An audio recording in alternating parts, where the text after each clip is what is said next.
siya'y papurihan, Diyos ng lahat o papuri sa kaitaasan, siya'y papurihan, ngayon at magpakailanman. Umawit ang daigdigan, lahat ng naroroon. Umawit ang sangkatauhan, purihin ang Panginoon.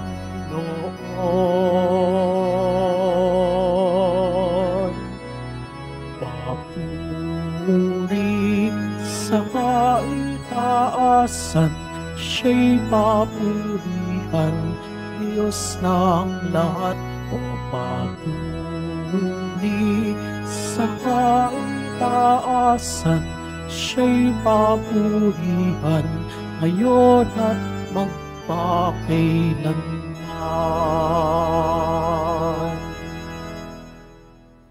Sa ngalan ng Ama at ng Anak at ng Espiritu Santo. Amen. Sumainyo ang Panginoon. At sumayo rin. Mga kapatid, aminin po natin ang ating mga kasalanan upang marapat tayong gumanap sa banal na pagdiriwang. Inaamin ko Sa mga pangyarihang Diyos at sa inyo mga kapatid, na lubha akong nagkasala sa isip, sa salita at sa gawa, at sa aking pagkukulang. Kaya isinasamo ko sa mahal na Birheng Maria, sa lahat ng mga anghel at mga banal, at sa inyo mga kapatid, na ako'y ipanalangin sa Panginoong ating Diyos. kaawaan tayo ng makapangyarihang Diyos, patawarin tayo sa ating mga kasalanan, at patnubayan tayo sa buhay na walang hanggan. Amen. Panginoon, kaawaan mo kami. Panginoon, kaawaan mo kami. Kristo, kaawaan mo kami. Kristo, kaawaan mo kami. Panginoon, kaawaan mo kami. Panginoon, kaawaan mo kami.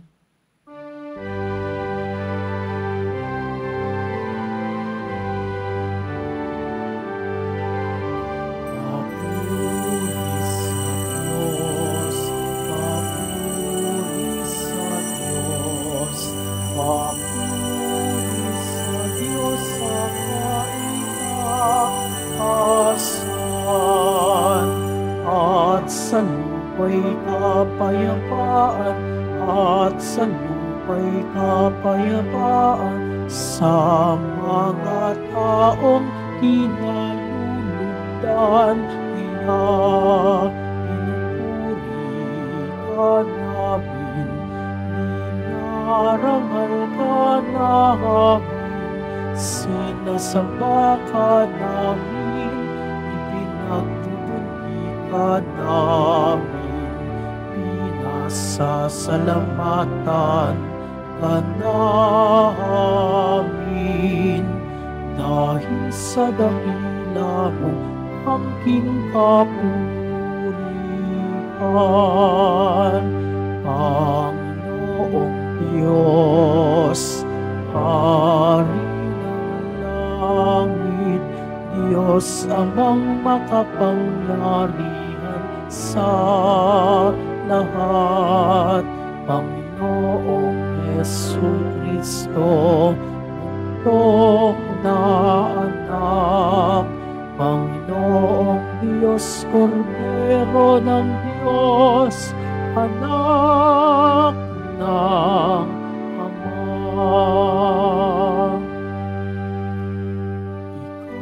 Ikaw na nag-aalis ng mga kasalanan ng sanlibutan.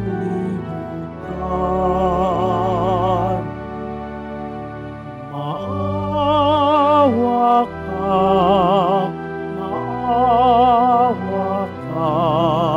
sa amin. Ikaw na nag-aalis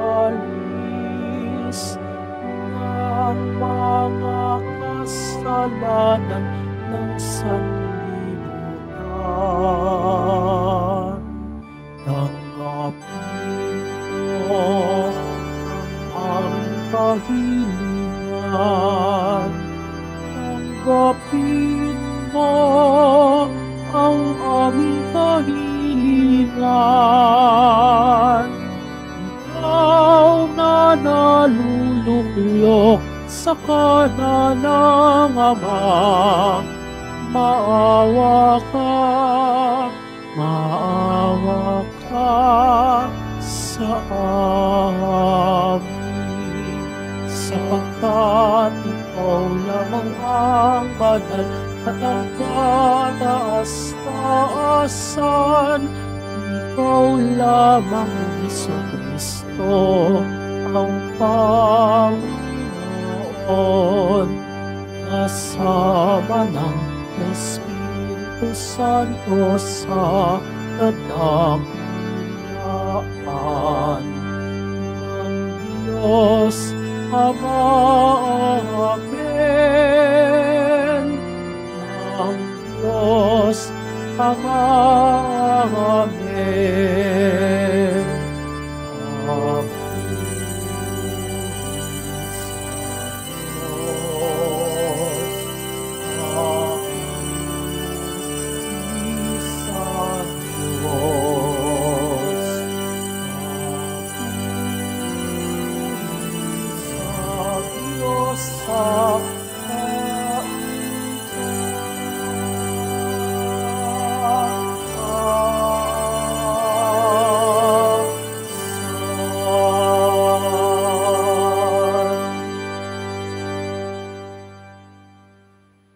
Manalangin tayo.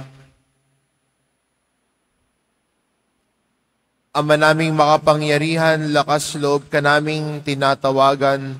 Sa ngalan mo, Ama naming banal.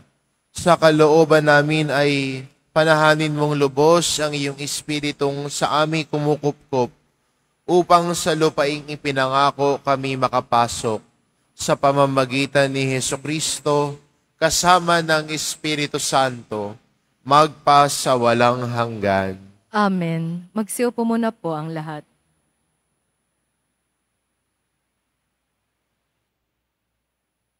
Pagbasa mula sa unang aklat ng mga hari. Noong mga araw na iyon, si Elias ay mag-isang pumunta sa ilang. Pagkatapos na maghapong paglalakad, ay naupo siya sa lilim ng isang puno ng retama at nanalangin ng ganito. Panginoon, kunin na po ninyo ako. Ako po'y hirap na. Nais ko na pong mamatay. Pagkatapos, nahiga siya at nakatulog.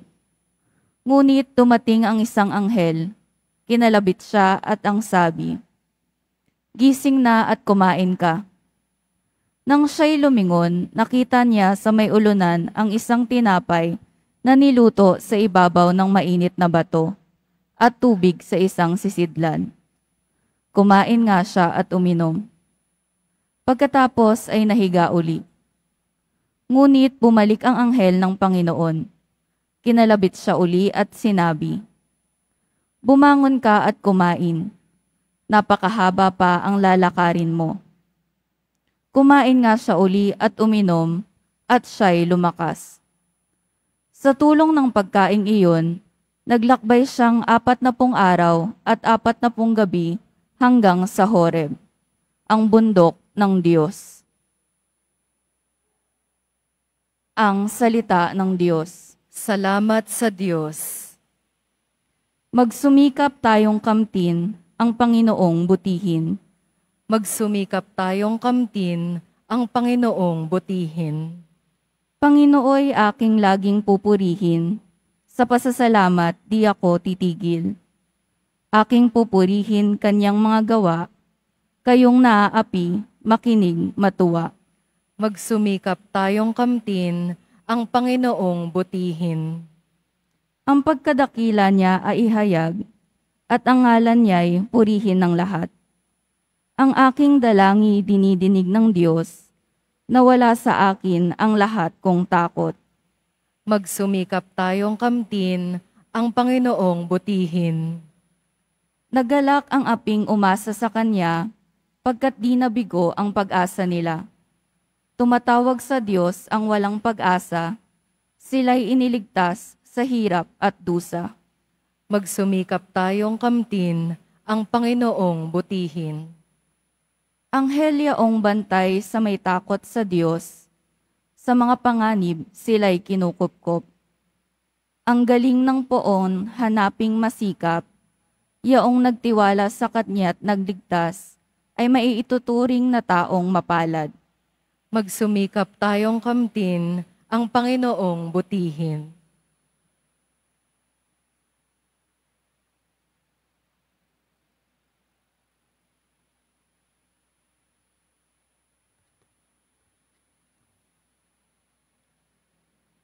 Pagbasa mula sa sulat ni Apostol San Pablo sa mga taga-Efeso. Mga kapatid, huwag ninyong dulutan ng pighati ang Espiritu Santo, sapagkat ito ang tatak ng Diyos sa inyo, ang katibayan ng inyong katubusan pagdating ng takdang araw. Alisin na ninyo ang lahat ng sama ng loob, galit at puot. Huwag na kayong mangbubulyaw, manlalait at mananakit ng damdamin ng kapwa. Sa halip, maging mabait kayo at maawain sa isa't isa at magpatawaran tulad ng pagpapatawad sa inyo ng Diyos sa pamamagitan ni Kristo. Yamang kayo'y mga anak na minamahal ng Diyos, tularan ninyo siya. Mamuhay kayong puspos ng pag-ibig tulad ni Kristo. Dahil sa pag-ibig sa atin, inihandog niya ang kanyang buhay bilang mahalimuyak na hain ng Diyos. Ang salita ng Diyos. Salamat sa Diyos. Magsitayo na po ang lahat.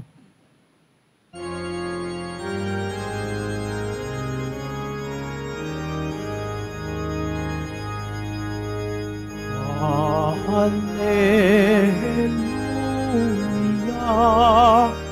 Hallelujah, Hallelujah, Hallelujah.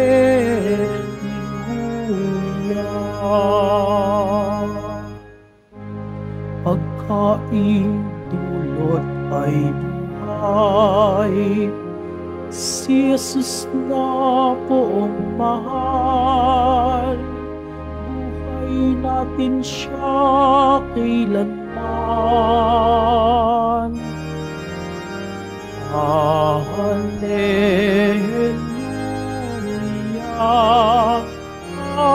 Hallelujah, Hallelujah, Hallelujah.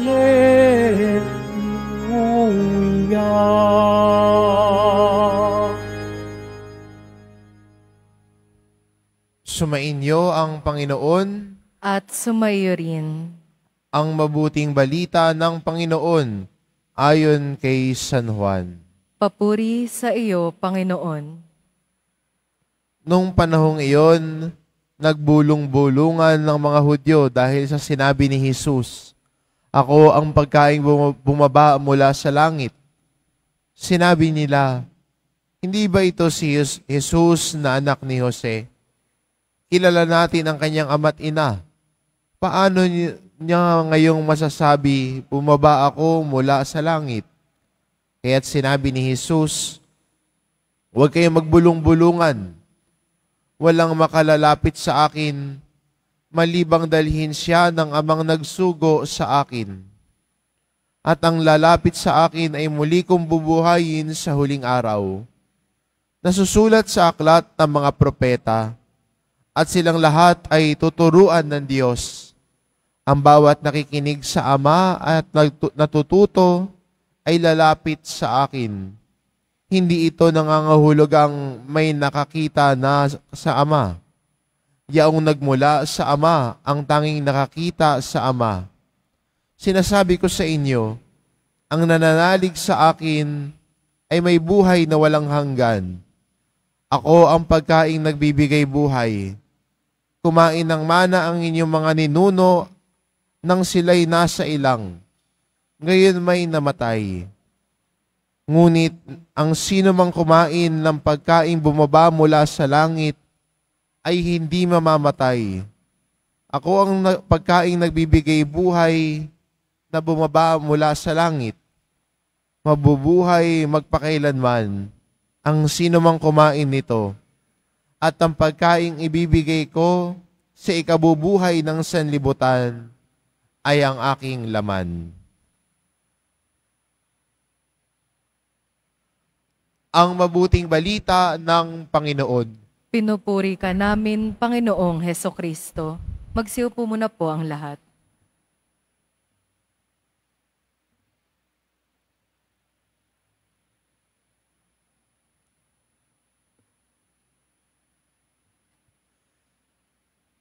Sino ho dito ang hindi pa napapagod? O hindi nakaramdam ng pagod? Sana all. Sa ating unang pagbasa, narinig natin ang kwento ni Elias na siya ay napagod sa paglalakbay. At nagrereklamo na siya sa Diyos, sabi niya, pagod na ho ako. At minsan tayo rin sa panalangin natin, ito rin nasasabi natin, pag napapagod tayo, nauubusan na tayo ng lakas ng loob, ng panghihinaan ng loob, ang nasasagot na lang natin sa Panginoon, Panginoon, pagod na po ako. Kaya ang sabi ng Diyos kay Elias, magpahinga ka muna. Matulog ka muna. Kadalasan sa atin, at karamihan ng tinuturo sa atin, pag napapagod ay umayaw na. Ayoko na, pagod na ako. Yan ang lagi natin naririnig eh. Suko na ako, pagod na ako. Kaya magandang paalala sa atin, kahit sa ating unang pagbasa, pagpagod, magpahinga. Hindi sumuko, magpahinga. At dahil ang Diyos ay mapagmahal na Diyos, pinapangako niya sa atin na sa Kanya tayo magpahinga. Kaya diba, sa isang yugto ng Ebanghelyo, ang sinasabi sa atin ng Panginoon, lumapit ka sa akin, kayo napapagal, at kayo ay magpahinga. Sana sa kabila ng pagod natin, masumpungan natin ang pahinga sa presensya ng Diyos. To rest in God's presence. At ang Diyos, hindi lang niya tayo papagpapahingahin, papakainin pa tayo. Kaya sa ating Ebanghelyo, sa ating unang pagbasa, 2 beses kinalabit ng anghel si Elias. May pagkain at may tubig para sa kanya. Para maging lakas ng katawan niya sa paglalakbay. Yun yung naging lakas niya. Yun yung naging patnubay ni Elias. Nagpahinga at pinakain ng Panginoon. Sa ating Ebanghelyo, si Jesus ay nagpapahayag tungkol sa katotohanan. Si Jesus ay nagpapahayag ng kanyang misyon dahil ang mga tao ay tila'y nagkakaroon ng alinlangan sa kanya. Nung sinabi niya, ako ang tinapay na bumaba mula sa langit, sabi ng mga tao, kilala namin kung taga saan ka eh. Alam namin sino magulang mo, paano ka bumaba sa langit? Kaya yun ang paraan ni Jesus para ituro sa mga tao tungkol sa misyon niya. Pinaliwanag ni Jesus sa kanila na siya ang tinapay na bumaba mula sa langit na nagbibigay buhay. Kaya maganda rin sa ating paglalakbay bilang Kristiyano ngayon, sino yung tinapay na ito na ibinibigay ng Diyos sa kabila ng pagod natin sa paglalakbay? Ang binibigay na ng Diyos ay ang katawan ni Jesus na siyang tinapay na nagbibigay buhay sa atin. tinapay na ating kakainin, na siyang nagbibigay buhay sa atin. Hayaan natin na punuin ng Diyos at pawiin ng Diyos ang gutom ng ating puso at isipan. Minsan, hindi ba mas nakakapagod kung pagod na yung puso at isipan mo? Kung pagod ka lang sa katawan, tulog lang yan eh. Pero kung pagod na ang puso at isipan mo, paano ka magpapahinga? Sa ating ebanghelyo, yung pagpapahayag ni Jesus ay naging paraan niya. Hindi lang para ituro sa mga tao. Pero kung maganda tignan natin na ang salita ni Jesus ay nagbibigay buhay. Ang salita ni Jesus ay kung saan masusumpungan natin ang pahinga. Dahil ang salita niya ay nagbibigay sa atin ng kapanatagan ng loob. Naalala ko, may isang kwento ho ng isang pari, siya ho ay nagbabasa ng Bible sa kanyang opisina. At merong isang estudyante ho na bilang pumasok at hindi man lang kumatok. Yung pari sa inis, ang ginawa niya, habang nagbabasa ng Bible, nilakasan niya yung pagbabasa para marinig ng estudyante at hindi siya istorbohin. At nung nilakasan ng pari yung pagbabasa, narinig ng estudyante, lumabas ulit siya. At kinabukasan daw nilapitan siya ng estudyanteng yon. At ang sabi sa kanya, Father, kumatok ako sa inyo dahil, pumasok po ako sa inyo dahil gusto kitang kausapin. Kasi napanghihinaan na ho ako ng loob. Pero nung pagpasok ko, binasahan mo ako ng Bible, that is what exactly I need to hear at that moment. Nagulat ho yung pare. Para sa kanya, nilakasan niya kasi naiinis na siya. Pero doon pala sa taong yun na pumasok, yun pala yung kailangan niya marinig nung panahon na yon. At sabi ng pari, ganoon pala ang kapangyarihan ng salita ng Diyos. Ganoon pala ang kapangyarihan ng salita ng Diyos sa mga nakakarinig nito. Kaya maganda rin sana bilang mga Kristiyano, sa kabila ng ating kapaguran, lumapit ulit tayo at bumalik sa salita ng Diyos na pinaguhugutan natin ang lakas ng loob. Ang salita ng Diyos na nagbibigay buhay. At tuwing Eucharistia, nagdiriwang tayo, tinatanggap din natin ang katawan ni Kristo. Tuwing tayo ay nagkukumunyon, tinatanggap natin si Jesus mismo, siya na tinapay ng buhay. Kaya ang sabi ni Jesus sa Ebanghelyo, ang tinapay na nagbibigay ng buhay, ang pagkaing ikabubuhay ng sanlibutan ay ang aking laman. Kaya sa Eucharistia, hindi lang tayo nakakasumpong ng pahinga sa ating pakikinig sa salita ng Diyos, kundi nakakasumpong din tayo at binubusog din tayo ng Diyos sa ating pagtanggap ng kanyang katawan. Binubusog ang ating puso at isipan. At yan ang nagagawa ng ating pakikiisa sa Eucharistia. Kaya sana wag nating basta isang tabi lamang ang Eucharistia. Dahil sa kabilaan ng kapaguran natin, tayo ay pinayaman at binibigyan buhay ng Diyos sa pamamagitan ng salita niya. Tayo ay binibigyan niya ng lakas sa pamamagitan ng pagkain na nagbibigay buhay sa atin.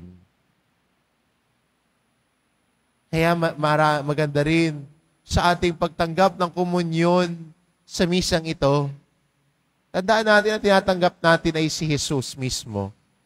Ang tinapay na bumaba mula sa langit. Ang tinapay na nagbibigay buhay. Si Jesus na nag-alay ng sariling buhay para sa atin. Siya ang tinatanggap natin at siya ang magbibigay sa atin ng kapahingahan. Magbibigay sa atin ng lakas na magpatuloy sa ating paglalakbay. Tulad po ng ating unang pagbasa, nang si Elias ay pinakain ng Diyos, siya'y naglakbay ng 40 araw at gabi.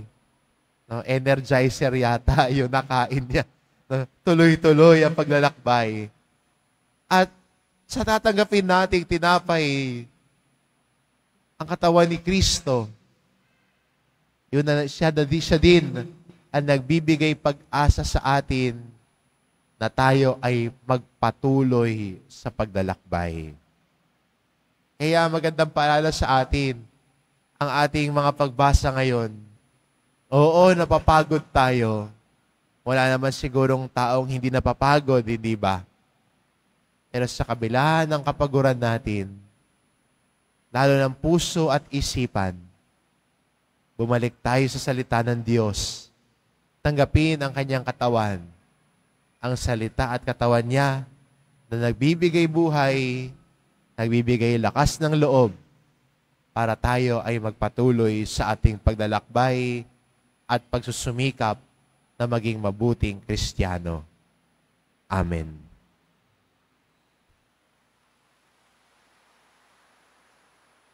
Magsitayo na po ang lahat.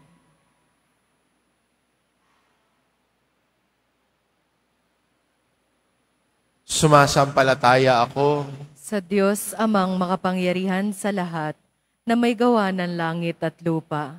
Sumasampalataya ako kay Jesucristo, iisang anak ng Diyos, Panginoon nating lahat. Nagkatawang tao siya, lalang ng Espiritu Santo. Ipinanganak ni Santa Mariang Birhen. Pinagpakasakit ni Poncio Pilato. Ipinako sa krus, namatay, inilibing.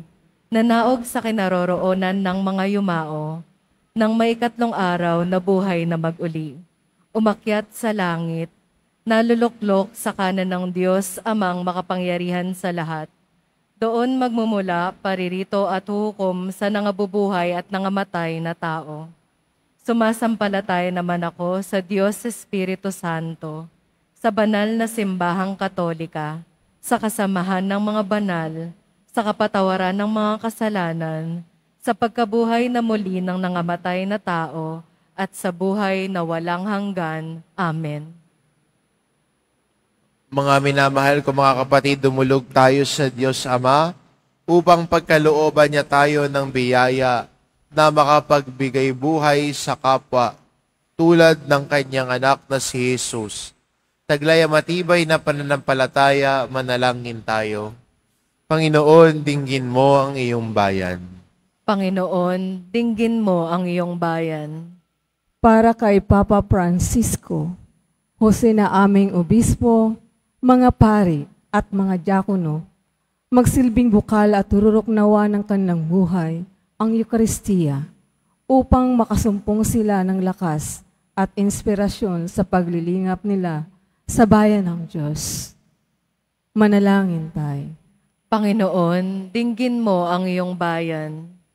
Para sa mga namumuno sa pamahalaan, matupad nawa nila ang kanilang sinumpaang tungkulin para sa kapakanan ng mga mamamayan. Manalangin tayo. Panginoon, dinggin mo ang iyong bayan. Para sa ating Kristiyano, maging malinaw at epektibong tanda nawa tayo ng paghahari ng Diyos para sa mga hindi sumasampalataya at nagdududa sa pamamagitan ng ating banal na pamumuhay. Manalangin tayo. Panginoon, dinggin mo ang iyong bayan. Para sa mga may matinding pinagdaraanan sa buhay, makadama nawa sila ng paghilom at pag-asa kay Jesus, ang tinapay ng buhay. Manalangin tayo. Panginoon, dinggin mo ang iyong bayan. Para sa mga yumao, Makatagpo nawa sila ng kagalakan at kapayapaang walang hanggan sa piling ng Panginoon. Manalangin tayo. Panginoon, dinggin mo ang iyong bayan. Sa ilang sandali ng katahimikan, itaas natin sa Diyos ang ating pansariling kahilingan. Gayon din ang mga taong lubos nangangailangan ng ating panalangin. Manalangin tayo. Panginoon, dinggin mo ang iyong bayan. Mapagpalang Ama, ikaw ang pinagmumulan ng lahat ng biyaya.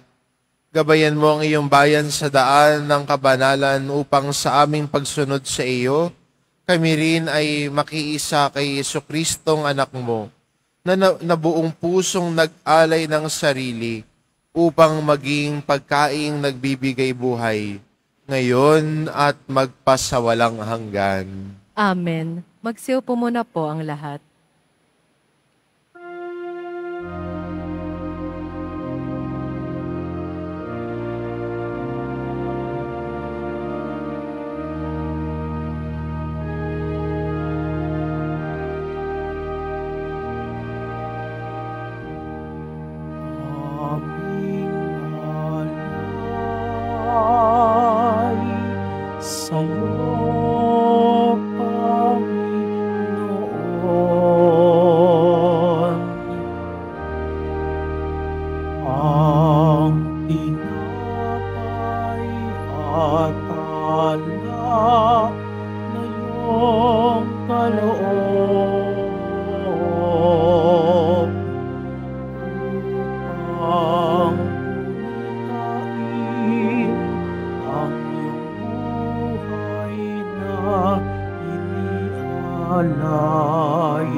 Magsitayo na po ang lahat. Panalangin kayo mga kapatid, upang ang paghahain natin ay kalugdan ng Diyos amang makapangyarihan. Tanggapin nawa ng Panginoon itong paghahain sa iyong mga kamay, sa kapurihan niya at karangalan, sa ating kapakinabangan at sa buong sambayanan niyang banal. Ama naming lumikha, kalugdan mo ang mga alay ng iyong sambayanan, ang ipinagmagandang loob mong ibigay sa amin, upang maiahin siya ay siya nawang gumanap ng iyong ginagawa, upang kami tubusin sa pamamagitan ni Jesucristo, kasama ng Espiritu Santo, magpasawalang hanggan. Amen. Sumainyo ang Panginoon. At sumayo rin. Itaas sa Diyos ang inyong puso at diwa. Itinaas na namin sa Panginoon. Pasalamatan natin ang Panginoong ating Diyos. Marapat na siya'y pasalamatan. Ama naming makapangyarihan, tunay ngang marapat na ikaw ay aming pasalamatan. Ikaw ang lumikha sa tanan, ikaw ang nagtakdang magkaroon ng gabi at araw. Gayon din ang tag-init at tag-ulan. Ikaw ang humubog sa tao bilang iyong kawangis, na mapagkakatiwala ang mga siwa sa daigdig. Ikaw ngayon pinaglilingkuran sa pagganap sa pananagutan ng iyong pinagtitiwalaan sa pamamagitan ng anak mong mahal. Kaya kaisa ng mga anghel na nagsisiawit ng papuri sa iyo, nang walang humpay sa kalangitan, kami nagbubunyi sa iyong kadakilaan.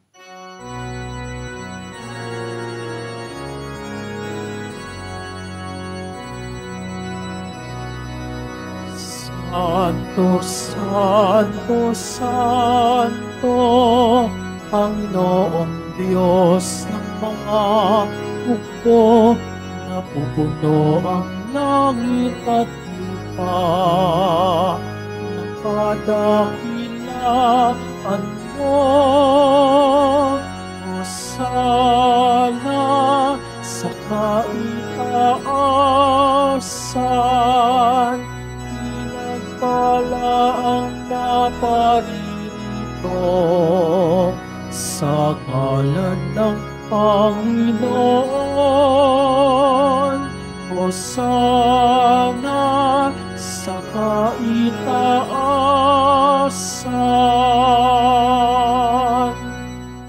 Magsilod po ang lahat. Ama naming banal, ikaw ang bukal ng tanang kabanalan, kaya't sa pamamagitan ng iyong Espiritu gawin mong banal ang kaloob na ito, upang para sa amin maging katawan at dugo ng aming Panginoong Hesukristo.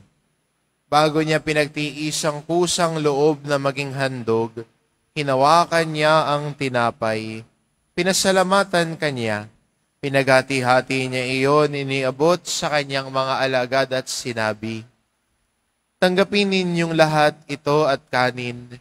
Ito ang aking katawan na ihahandog para sa inyo."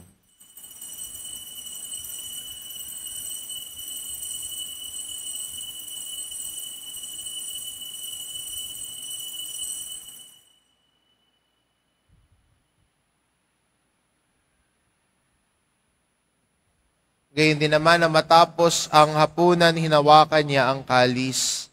Muli kanyang pinasalamatan. Iniabot niya ang kalis sa kanyang mga alagad at sinabi, "Tanggapin ninyong lahat ito at inumin, ito ang kalis ng aking dugo, ng bago at walang hanggang tipan. Ang aking dugo na ibubuhos para sa inyo at para sa lahat, sa ikapagpapatawad ng mga kasalanan. Gawin ninyo ito para bilang pag-alala sa akin."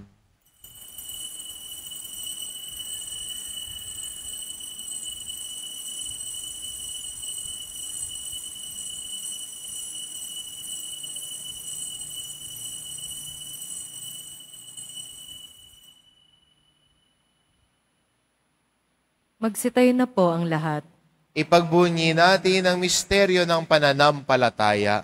Si Kristo'y namatay, si Kristo'y nabuhay, si Kristo'y babalik sa wakas ng panahon. Ama, ginagawa namin ngayon ang pag-alala sa pagkamatay at muling pagkabuhay ng iyong anak. Kaya't inaalay namin sa iyo ang tinapay na nagbibigay buhay at ang kalis na nagkakaloob ng kaligtasan. Kami nagpapasalamat dahil kami yung minarapat na tumayo sa harap mo para maglingkod sa iyo. Isinasamo namin kaming magsasalo-salo sa katawan at dugo ni Kristo ay mabuklod sa pagkakaisa sa pamamagitan ng Espiritu Santo. Ama, lingapin mo ang iyong simbahang laganap sa buong daigdig. Puspusin mo kami sa pag-ibig, kaisa ni Francisco na aming Papa at ni Jose na aming Obispo at ng Tanang Kaparian. Alalahanin mo rin ang mga kapatid naming nahimlay na may pag-asang sila'y muling mabubuhay, gayon din ang lahat ng mga pumanaw. Kaawaan mo sila at patuloyin sa iyong kaliwanagan. Kaawaan mo at pagindapatin kaming lahat na makasalo sa iyong buhay na walang wakas.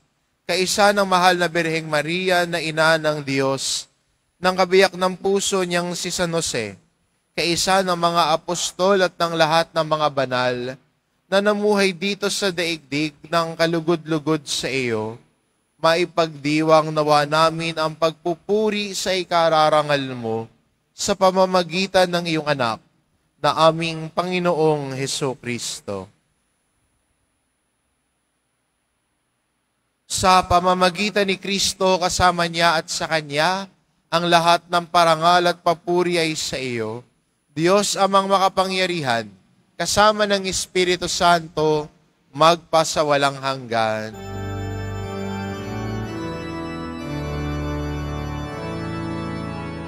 Amen. Amen. Amen. Amen.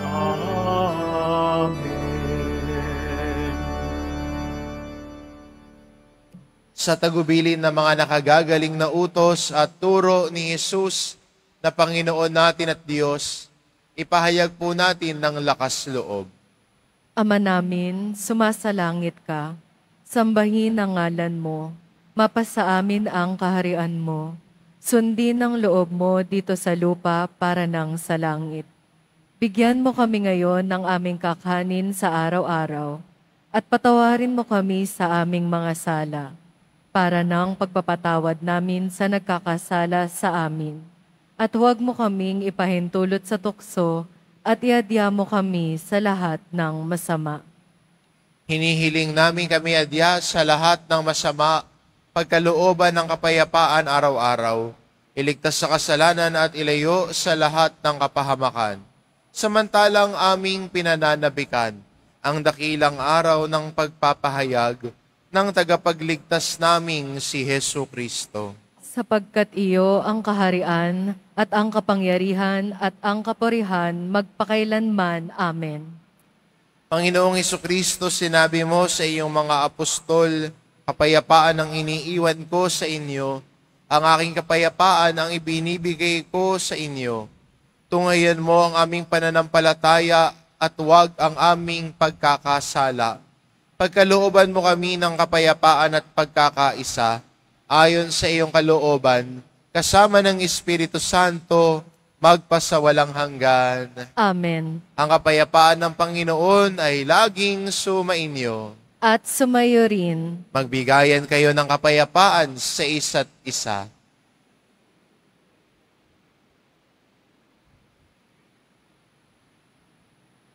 Kordero ng Diyos na nag-aalis ng mga kasalanan ng sanlibutan, maawa ka sa amin.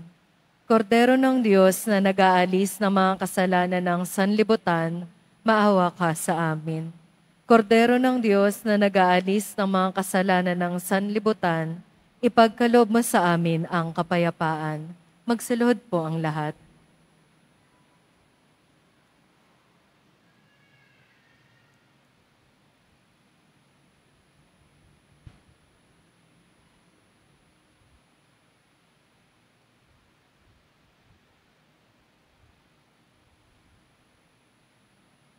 Ito ang kordero ng Diyos, ito nag-aalis ng kasalanan ng sanlibutan. Mapalad ang mga inaanyayahan sa kanyang piging. Panginoon, hindi ako karapat-dapat na magpatuloy sa iyo, ngunit sa isang salita mo lamang ay gagaling na ako.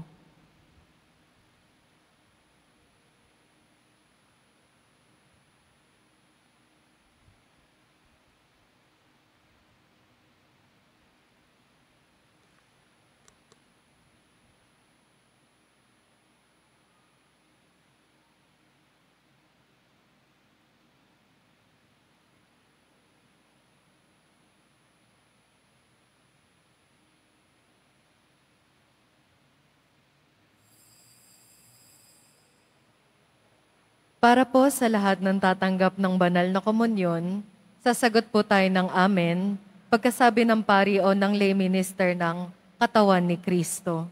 At isubo po agad sa bibig bago umalis sa harapan ng pari o lay minister. Sumunod po tayo. Maraming salamat po.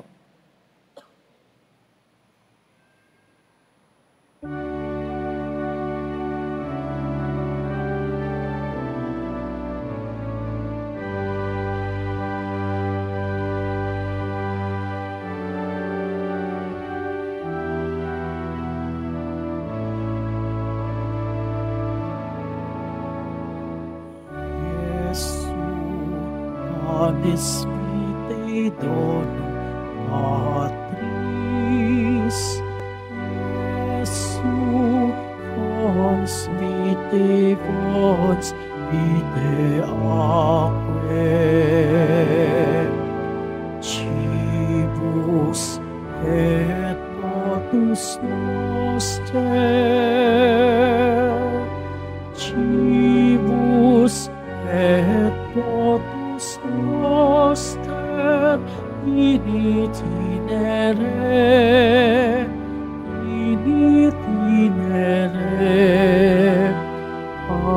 adomus Dei.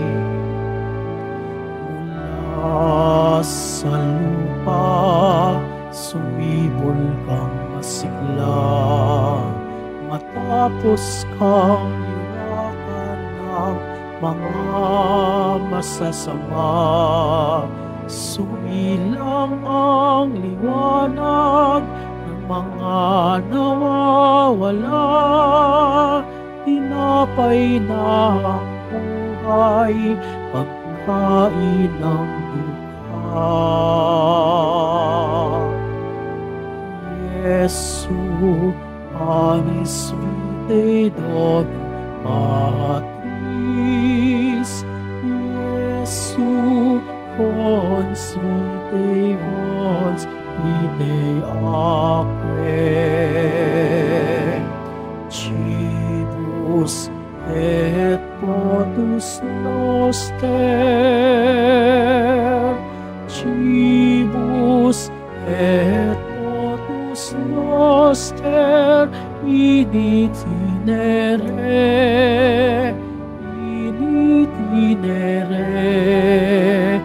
ad Domus Dei. Jesus, food divine, be our strength each day, so we don't tire as we witness to your love and care.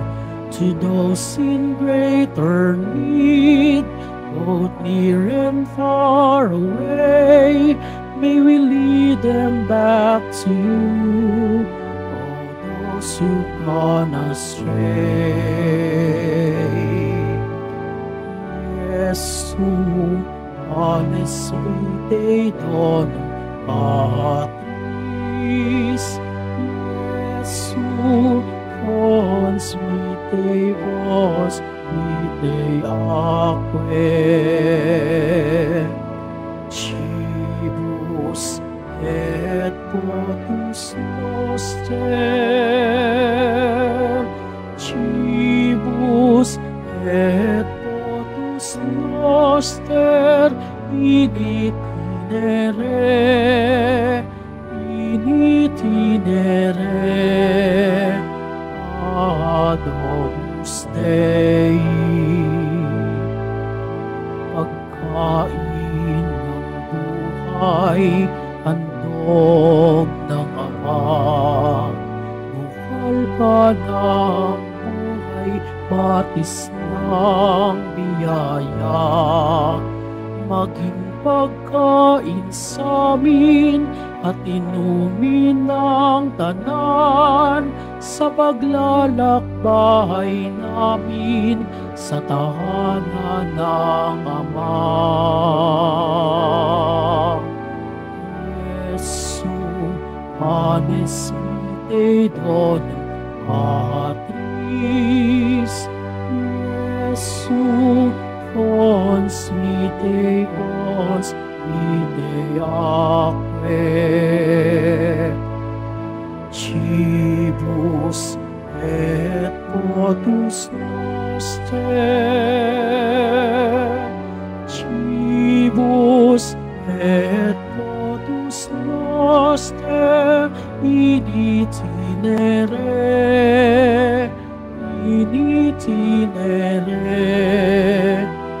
ad Domus Dei.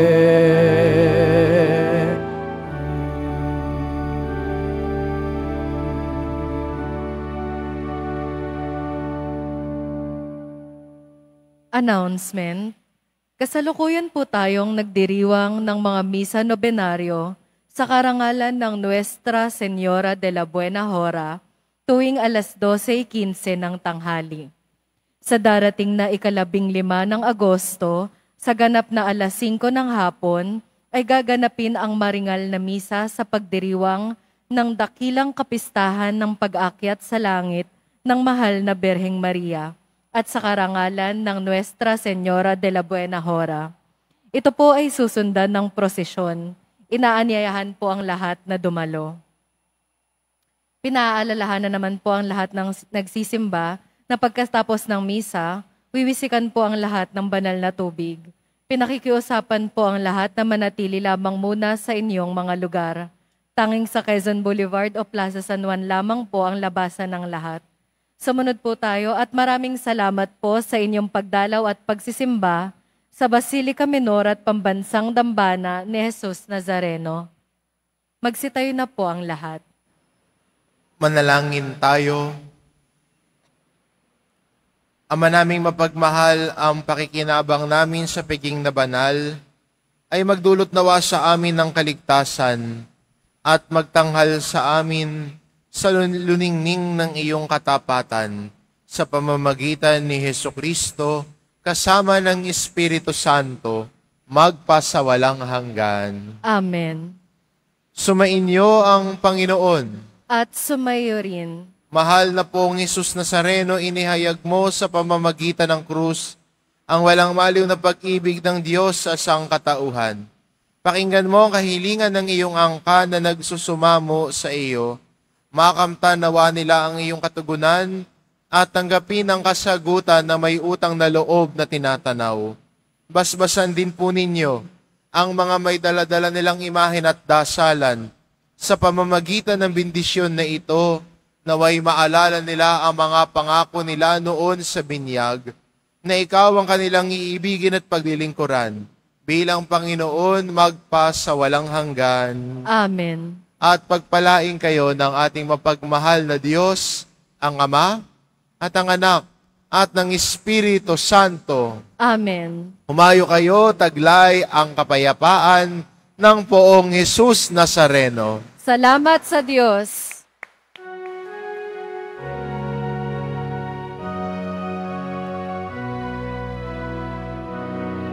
Nuestro Padre Jesus Nazareno, sinasamba ka namin, pinipinto ka namin, aral mong aming buhay at kaligtasan.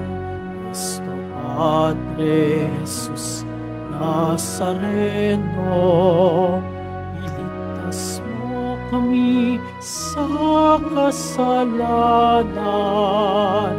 Ang krus mong kinamatayan ay sagisag ng aming kaligtasan.